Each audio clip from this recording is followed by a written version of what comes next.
Hello, respected viewers. It's George from Ireland. Welcome back to the channel. Well, the new Employment Workers Act is about to take effect. Now, methinks it doesn't cover the whole of the United Kingdom. It's possibly just England. It does get a bit difficult to tell sometimes. Some legislation for the United Kingdom's entirety, some not. Anyway, I'm in South Britain.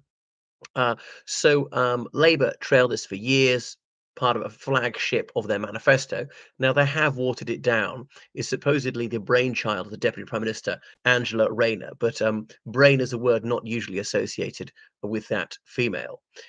Anyway, the trades union paymasters and I suppose paymistresses, let's be egalitarian, who control the Labour Party, are disappointed it's not gone as far as they want. Um, the government saying it can be pro worker and pro business. I think it's a balance to strike. Doesn't have to be enmity between the two, but this may well be unworkable. It may well reduce job vacancies. It's already happened with the national insurance hike going up. Remember, national insurance is like Social Security in the United States. The worker pays something in from his or her salary. The employer pays in. The government pays in. Blah blah blah. That's going to pay for the state pension and various other benefits in the end. So it's meant to be a contributory system. Now, previously, you had to work at a place for 2 years to enjoy certain protections against unfair dismissal. But you do have the right not to be discriminated against from day one. A lot of people don't understand the distinction between the two. I didn't grasp the difference for a while. There's certain protected characteristics. On the very first day at work, no one's allowed to discriminate against you on the grounds of your sex, your age, your sexual orientation, pregnancy, or whatever. A philosophical belief, which is not political belief, and of course, it's difficult to draw the line as one blurs into the other. Right. So if you are being dismissed for underperformance or whatever, or they have to downsize because they're shutting a department, the profits are down or something, they've got to make it clear they're not doing it because you belong to whichever ethnic group, because you're a man, a woman, because you're straight, gay, whatever.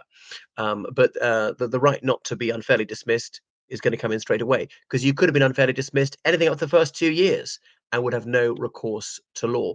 There is, of course, what's it called? Constructive dismissal, where they didn't actually sack you, but they made life so unbearable for you. In effect, you were obliged to tender your resignation. So this will be a bonanza for barristers and solicitors who specialize in employment law. And I know law is always evolving, and employment law is perhaps the most dynamic area of all, particularly around the fraught and vexatious issue of what a man or woman is. Now, some people said perhaps there should be a 9-month probationary period in which people will be sacked, but as they've often said, if people can't fire, they won't hire, because every time you hire a new employee, that's a bit of a gamble. What if she turns out to be dreadful, and then it's very difficult to get rid of the person? So there are 9 million people who've been in their current jobs for under 2 years. That's a very substantial percentage of the workforce. So statutory sick pay is going to start on the first day rather than the fourth day. Not a big change, right? Now, at the moment, those who earn £123 a week cannot claim statutory sick pay. There's very few people that have been working very limited hours to get that because minimum wage is something like £13 an hour.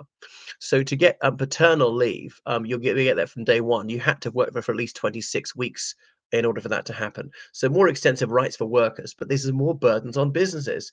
It's more expense, and who's going to be paying them? The businesses, the other workers having to recover for these people. You might argue that it's worth it. Unpaid bereavement leave again from the very first day. Well, I mean, I somewhat disagree with it. If that person was that important, you take the day off the funeral, I think you'd be willing to miss one day's pay to say that final farewell. Flexible working. Now, bosses have to muse about flexible working. They don't need necessarily to grant it, but they need to at least show that they have thought about it as a request. If they turn it down, they've got to have a decent reason. Yeah. So the assumption is they'll say yes, unless for whatever reason it's unreasonable, wouldn't be able to perform your duties adequately. And there are 8 possible reasons for which they can say, no, this is not going to work. Okay. The Confederation of British Industry is very against, headed by the Honourable Rupert Soames, grandson of Winston Churchill, the brother, methinks the younger brother of what's his name, the Honourable Nicholas Soames, the redoubtable former Tory MP. So anyway, big business is largely against. Obviously, big business shouldn't necessarily get what they want. So big business largely says it's ill thought through, it's going to be cataclysmic, and so on. So they'll be reluctant to hire people, and obviously hiring's already slowed down because of the national insurance hike and the anemic economic growth. Um, The one thing is, should people be allowed to work from home? I mean, I'm actually quite sympathetic to the trades unions on this, or especially the civil service, because if they can do their work just as effectively from home, let them. They're happy. We might say, well, now you're not spending so much time traveling to work or money. We'll cut your salary. I don't really like that one. But that means fewer cars on the road, fewer passengers on the train. It reduces carbon emissions. Is a win-win-win. So why not? There's such a thing as a computer and a telephone, so people often don't need to be physically present for white collar jobs. And if it boosts morale, I don't see what the big problem is. Anyway, so business say this are very heavy burdens for them. 0 hour contracts are going to be gone. Some people are happy with 0 hour contracts, but sometimes a business like a tour guiding business, they don't know how many hours they're going to need the person for. And so that flexibility will be gone. So it's really, to say workers' rights, in some ways, it's taking away rights from people. What if somebody wants to sign a 0 hours contract? He or she will not be permitted to do so. So I think it's kind of bad news. Anyway, you see how a slow economic growth is in the United Kingdom. I think it's going to make it worse. Think of it as there's 6 million adults in the United Kingdom of working age who are not working. Wow, that's staggering. Out of something like 30 million working age adults on benefits because their anxiety, stress, disability.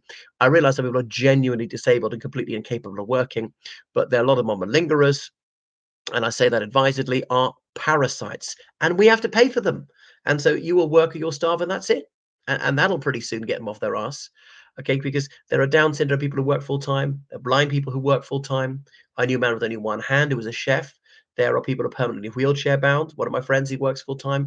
There are deaf people who works full time. There were all sorts of medical conditions who work full time.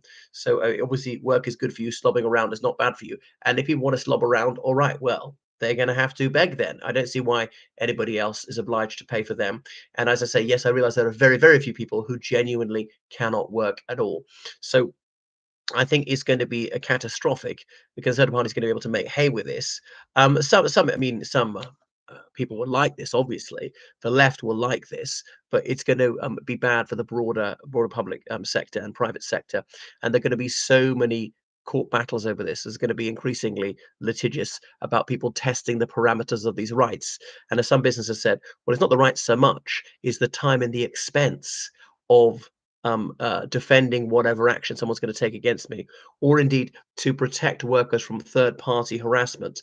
The scenario given is a pub, there's the barmaid, there's the manager of the pub. Some of the punters are saying something that she finds upsetting, swearing, telling a crude joke, making contentious remarks. How on earth does the manager stop that?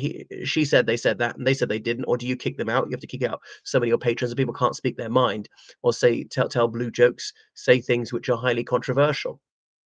So that is a big problem. I mean, if you choose to work in a rather grown-up environment, then you have to develop a thick skin.